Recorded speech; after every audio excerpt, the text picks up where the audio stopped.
You're listening to the Author Stories Podcast, bringing you the story behind the stories and the storytellers. Margaret White, Terry Brooks, Sheena Kamal, Matthew Quick, J.T. Ellison, Walt D. Williams, Brad Thor, Corey Dr. O, Brandon Sanderson, Robin Mott, Ernest Klein, Jim Butcher, Sherwin Harris.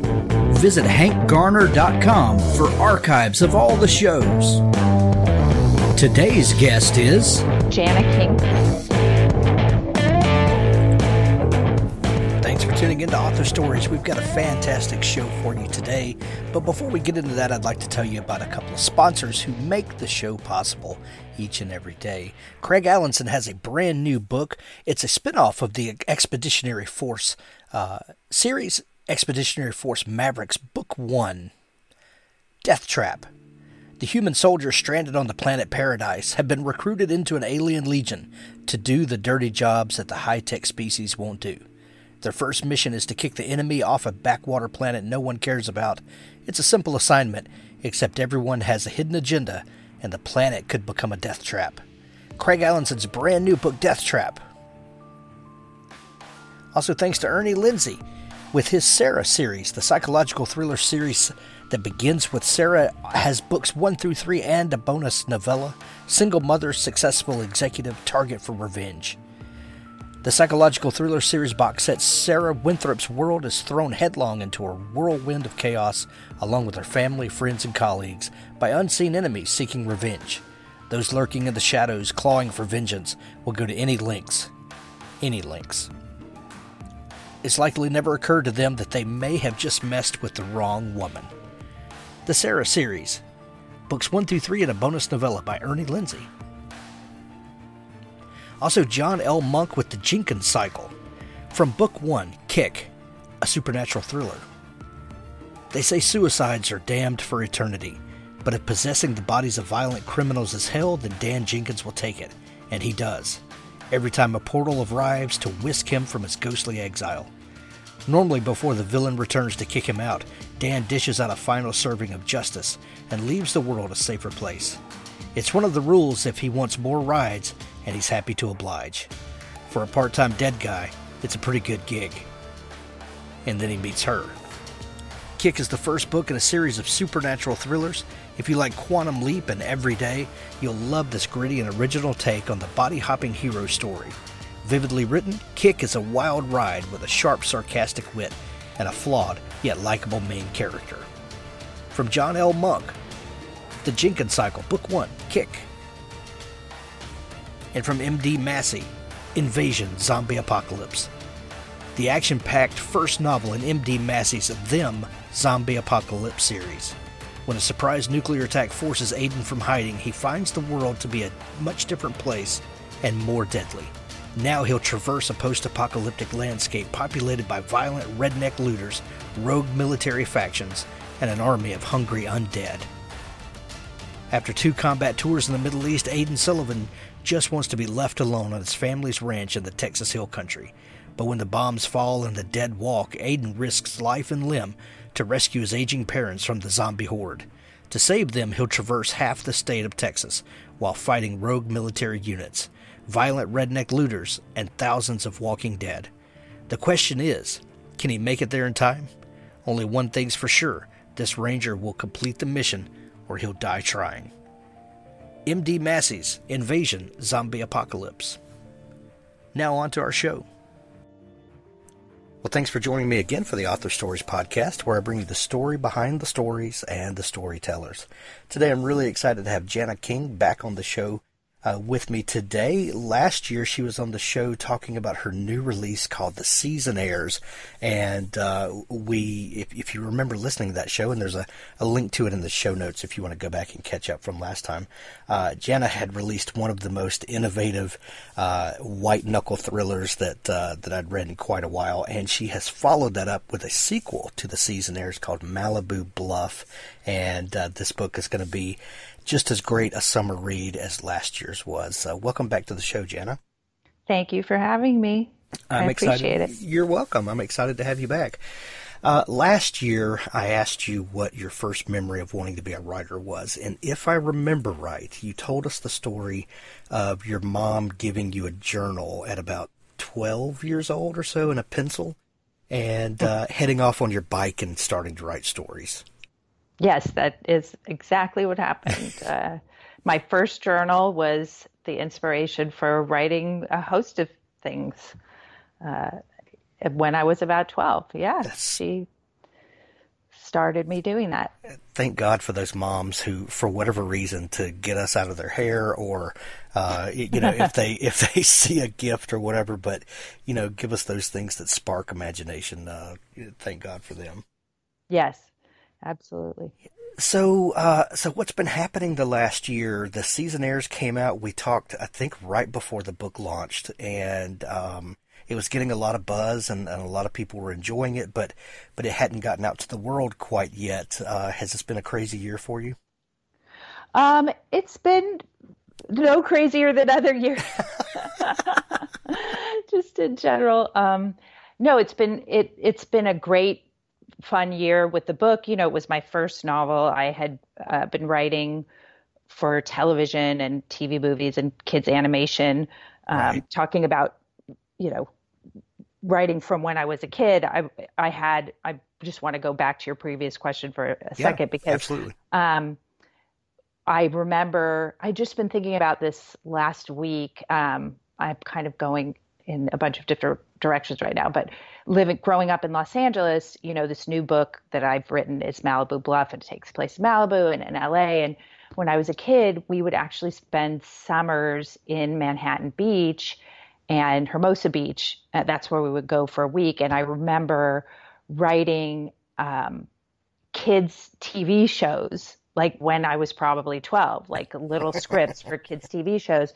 So my mom's, getting me started in writing a journal immediately had me thinking about a host of different ways to write, not just like writing my daily thoughts, but also, what would happen if I, wrote a puppet show or scripts or for kids' TV shows. So it definitely inspired me to think about various ways to write.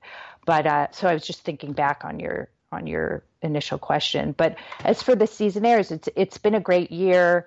The book has been, I think people really enjoyed it. It was a really fun summer read for most people, I feel like. And the greatest part about it, honestly, is that I have made really amazing connections with readers and bloggers and bookstagrammers, which frankly I didn't really know existed before the season airs. And it's just a really wonderful, welcoming world of people who love books. And that to me has been the best part of the book, the first book coming out, is getting to know bookstagrammers and bloggers and people like you, doing, amazing, fun podcasts talking about writing. It's really funny because that world is kind of the antithesis of what the Seasonaires is all about. Yeah, it's kind of this dark side of social media. But like all things, very few things are inherently bad, or inherently good for that matter, but it's how we use them. And, I think it's a testament to the, it's the intention behind the tools that really make it what it is. Yeah, I agree. I always say that I have this like love-hate relationship with social media because just a couple weeks ago, I've made some really amazing friends that have actually come to visit me. I have a friend who's a book blogger who lives in Orange County, and now she comes down to me in Hollywood, and we go to bookstores and we have lunch, and that would have never happened if it weren't for Instagram and social media. And so I love that part of it. But as you're saying, there is the opposite side of it where, number one, people can be very, very unkind. And also this whole world that doesn't seem quite real, which I definitely is a theme in the book, like what both books, the Seasonaires and Malibu Bluff, like what is being created for entertainment's sake when it comes to social media in the Seasonaires, and then in Malibu Bluff, it actually becomes a digital channel. And the fashion brand Lyndon Wyld creates this digital channel, and what is being created just for the sake of gaining followers and fans. Right. Well, you talk about that memory you have of going on vacation with the family at about 12 years old and writing scripts for TV shows. It's for people of our generation that grew up before social media, before the internet was a public thing, when it was still a military research thing or university research thing. It was a completely different world, and I think it's easy to get nostalgic about those times and to almost sit on our high horse that we had a real childhood before social media. It's easy to go there, but it is a different childhood now. The temptations of social media are everywhere. The attention span, the connection with the outside world is different. Is that something that you? What was it that got you to want to explore those themes in the original book? I just found the world of influencers and brand ambassadors, which, by the way, just in this year alone has become a different animal. I mean, social media changes all the time. So, the first book was about these brand ambassadors that are representing one line of clothing, one brand during a summer, and getting paid very well to do that and post. And since that time, influencers are representing a host of brands at once and getting paid thousands of dollars to tag, clothing or, soft drinks or bubbly water, whatever it is. They've really made a career out of it. And I have just found that really fascinating. And frankly, it's pretty resourceful. I mean, like you said, there's good and bad sides to everything, but it is a very resourceful way to make a living, I think. So that was fascinating to me. But I also think that there are positives to the way things are put out now digitally that are an advantage to creative people. For example, musicians, my kids are in a band. They, didn't require going the old route of, finding a record label and then having to go through DJs to get their music online. They were able to really just get it out there pretty immediately. And also when it comes to television, I mean, think about all the digital, there's digital platforms now that allow for all sorts of entertainment. So that part of it is very cool, I think. Very cool.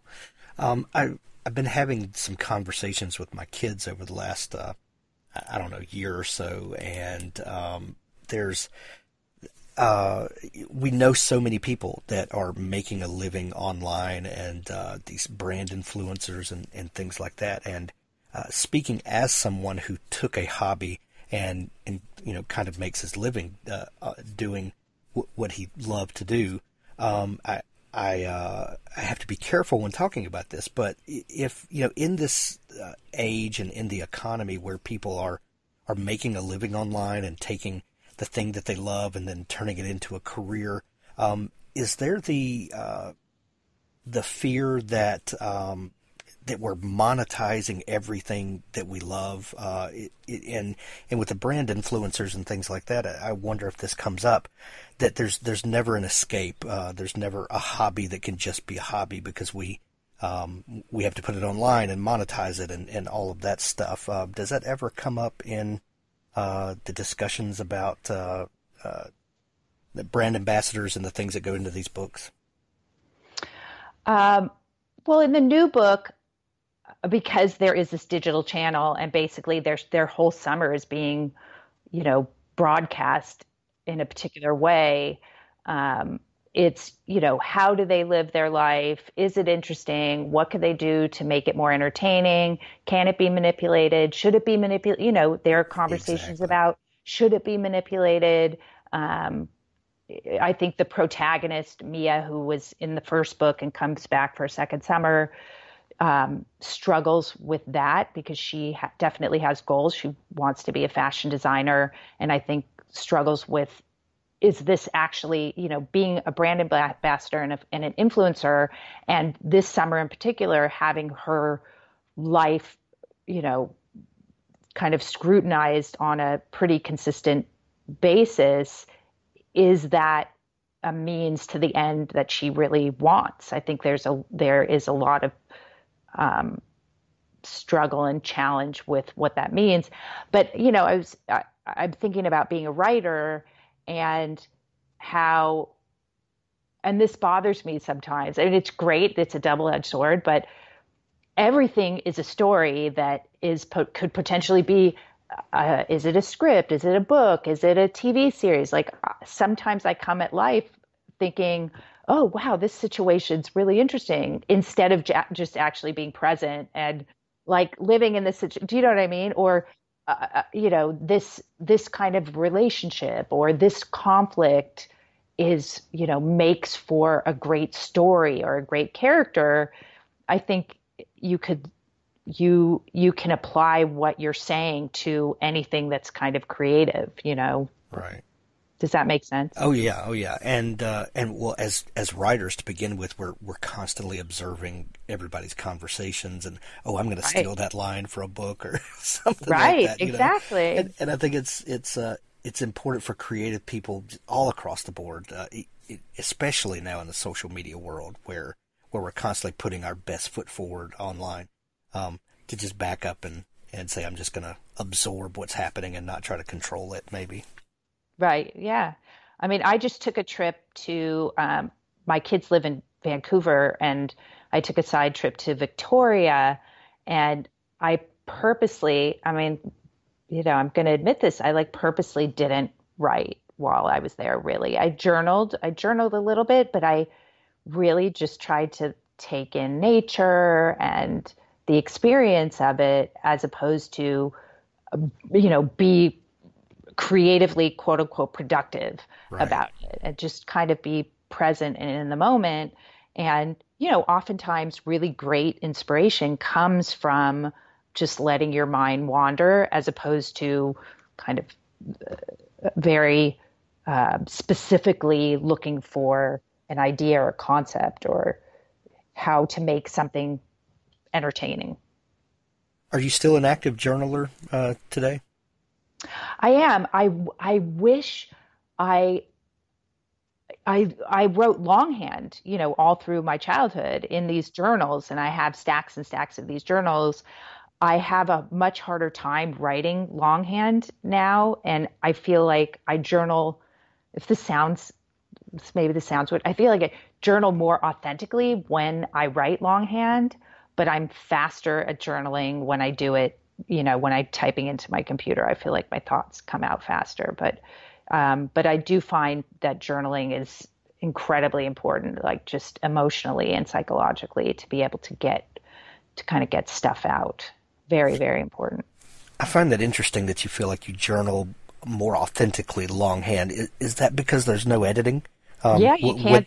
What goes on the page is on the page? Yeah, exactly. You can't delete. And I think because I'm so used to typing and being able, I love, one of the things I love about editing pieces and proofreading and editing and the puzzle of it is that it scripts and books, any type of thing that's type, it's pretty. Do you know what I mean? Like Yeah.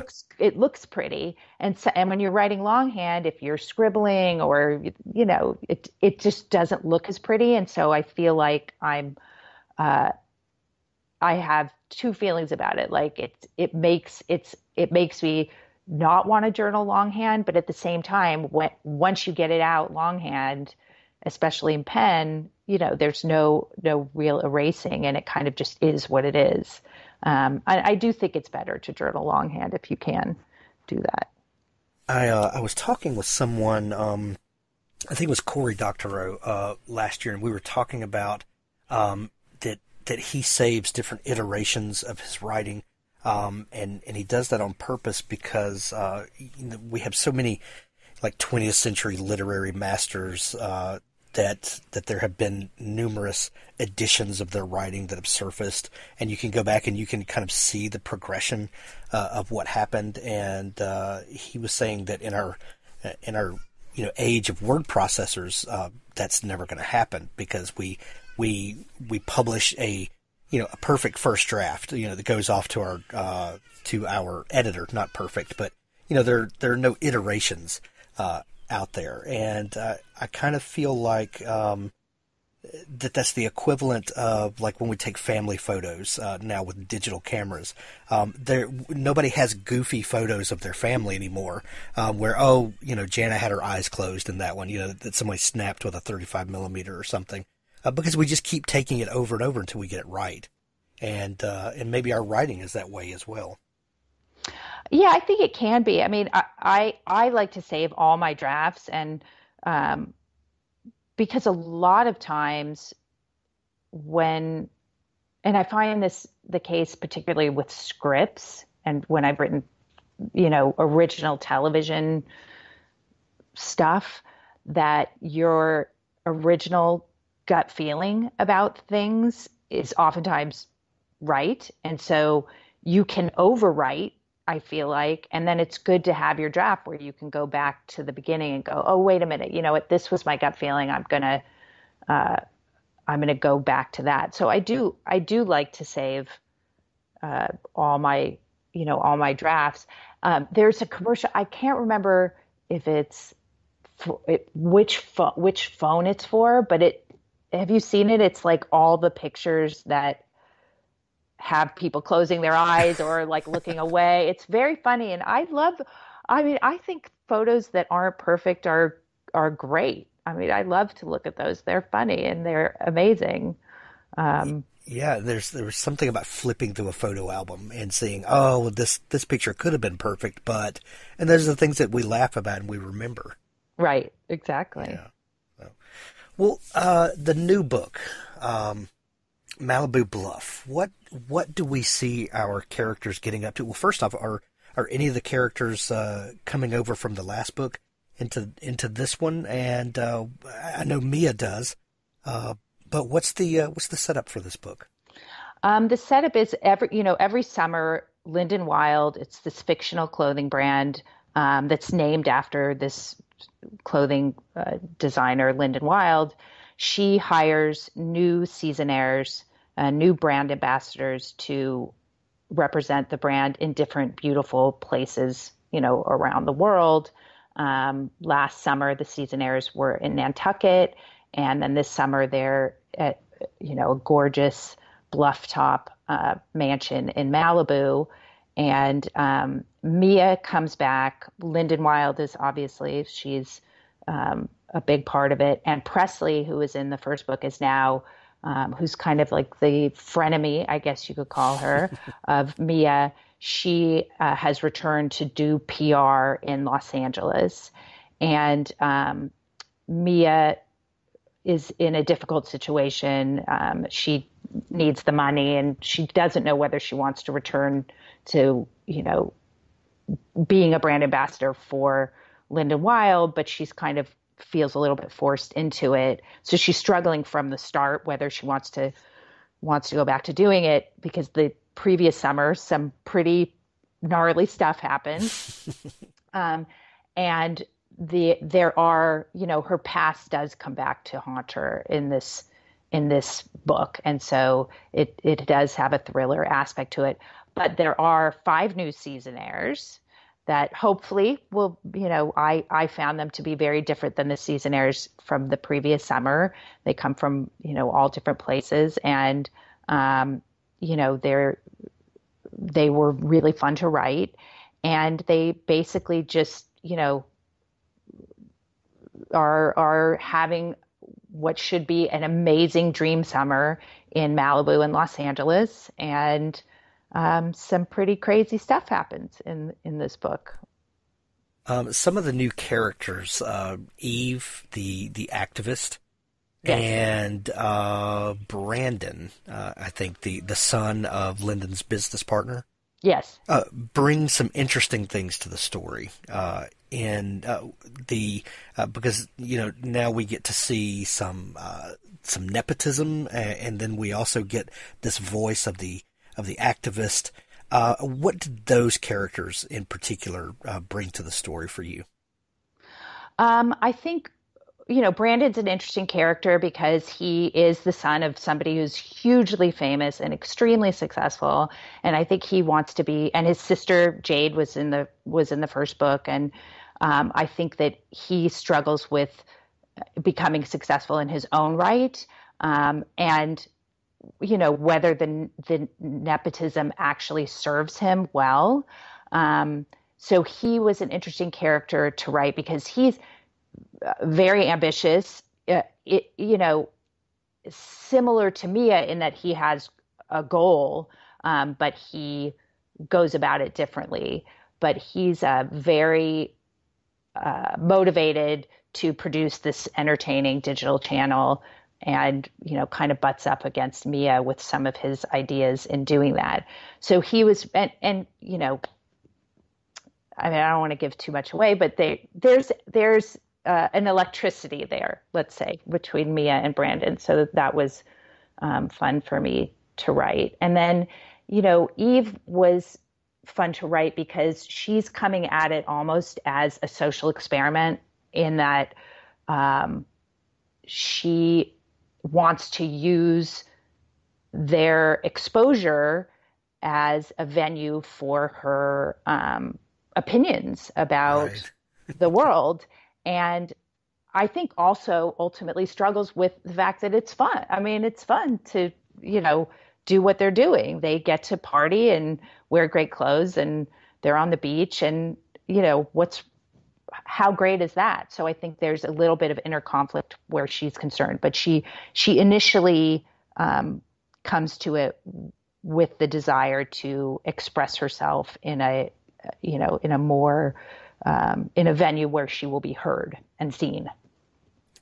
Last year's book, The Seasonaires, you mentioned that some gnarly stuff goes down, and that's where the exciting thriller aspects of the great summer read come out. And I know that when we get a group of quote unquote perfect people together, and all of the competition and all that, things invariably go south. What is the big conflict, or can you give us a hint of what to expect in Malibu Bluff? I think that Mia has a lot on her plate in this book, so to speak, and some decisions that she made the previous summer have an effect on this summer, and there's danger involved, and there are threats to everybody else in the house that she ultimately has to deal with. And so it's kind of, there is a race against time element to it. And, it's the threat to all of the other seasonaires. But a lot is on Mia's shoulders in this book. And, it was my goal from the start in writing this book to really focus on her as the protagonist, with all these other secondary characters obviously being very important, but that she has to deal with, the ramifications of some things that happened the previous summer. But I will say, what I did try to do is give enough background that if you didn't happen to read the first Seasonaires book, you would be able to understand what's going on without a whole lot of trouble. I hope. I mean, that was the goal, is that if you didn't read the first Seasonaires, you would still understand what's going on with this new book. You have been a working writer for quite a while in television and things like that. You the Seasonaires was your first novel. With this being your follow-up novel, and you've done it before, you've been through the entire process. How has your writing process changed in going from book one to book two? I think I have a little bit. I was going to say I had less fear about writing it because I knew what to expect, but I think in a way with the first book, it was there was a naive quality to the way I approach all writing. Like we talked about it last year. Like I've written everything from, kids television to infomercials to, TV movies. And I just like to tell stories. And so every different format is always very exciting to me. Like I just get excited that I get to tell a story. So with the first Seasonaires, I think I just in a way was like, oh yeah, a novel that's going to be fun. And, I just went at it with a sense of sort of innocence, and it's a challenge. I mean, writing a novel, it's a lot of words. Let's just put it that way. It's a lot of words. So I think I was surprised at the largeness of the task. And this second time, I already knew what to expect. And I knew how to pace myself because I had a deadline. So I kind of understood what my process was, and getting out that first draft, how to organize my writing days to get the most out of them. I think that was the difference. It was like the experience of writing the first one enabled me to organize myself better the second time. In going from shorter form writing to writing novels, and like you said, it is a lot of words, and it's a different structure. Are there any things that you learned about keeping the story exciting in the middle? The middle seems to be what a lot of people struggle with. Everybody. Most people can usually come up with a pretty dynamic beginning. Those story setups are pretty easy because they're exciting and it's lots of things to introduce. And then a lot of folks can envision a pretty dynamic ending, but it's that middle. What have you learned about that part that seems to be so hard for a lot of folks? I think for me in particular, writing an ensemble piece makes the middle really fun because the other characters all have storylines and they have relationships, and that's where where you get to explore kind of like the spider web of all those different relationships. So I think it is a little bit easier when you have more characters, and I had six brand ambassadors to write about. So it was not hard to think up,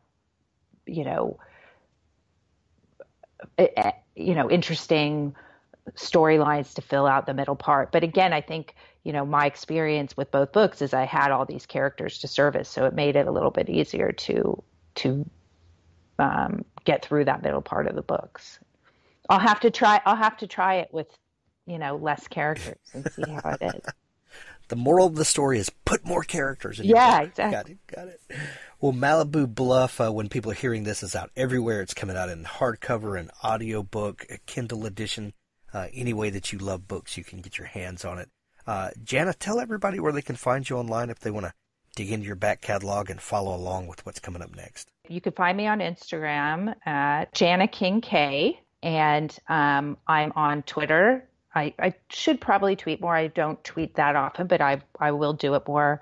And I'm on Facebook. I love Instagram has been, I have to say, been really fun. So I love if people would follow and share their life with me as well on Instagram. And I also do have a website at janna-king.com where, I have some events that are coming up and just information about the books. Awesome. Janna, it's always fun to chat and catch up. I wish you much success on the new book. Thanks for taking time to come on the show. Thanks for having me. Have a great day. Thank you so much. Thanks for listening to the Author Stories podcast. For more great author interviews like this one, go to hankgarner.com and dig through the archives. There's something there I know you'll love. Now stay tuned for a special audio clip from Richard Gleaves' The Jason Crane series. They made instant coffee and laid blankets over a pile of hay. He helped Kate pull off her boots. She volunteered for first watch, but Jason couldn't sleep. "Talk to me?" he whispered. Kate sipped her coffee. She sat silhouetted against the soft navy sky. A field of stars hung above her. The constellations peered in through the windows and slats. "How about a story?" "Sure. My mom used to tell this one. It's the legend of the Star Maidens." He watched her words as she spoke, her story illustrated by puffs of vapor that mixed with the steam of her coffee. Long ago, a Mohican brave became lost in this valley. He'd followed a red deer deep into the woods, but the deer had vanished, and as twilight fell, he lost his way. He searched the heavens. He saw a bright star and followed it. It shone upon a clearing in the woods. Spook Rock lay at the center, emanating magic. And in the starlight, he discovered the most beautiful woman he had ever seen. He discovered a star maiden. She was dancing with her sisters, and all 7 were naked. "Oh, really?" Jason whispered. 7 naked star maidens? Shh. Why do these things never happen to me? The brave decided he must take the star maiden for his wife, so he seized her and threw her over his shoulder. And she loved him for his courage. They married and had a son. Then what? Then it gets sad.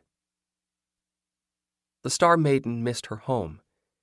She gazed at the sky every night. She loved her husband and her baby very much, but she missed her sisters, and she especially missed the dancing. So she snuck away one night and returned to the sacred rock. And she begged her sisters, please appear to me for one last dance. They came to her and took her into the sky. Kate's silhouette swayed. One last dance.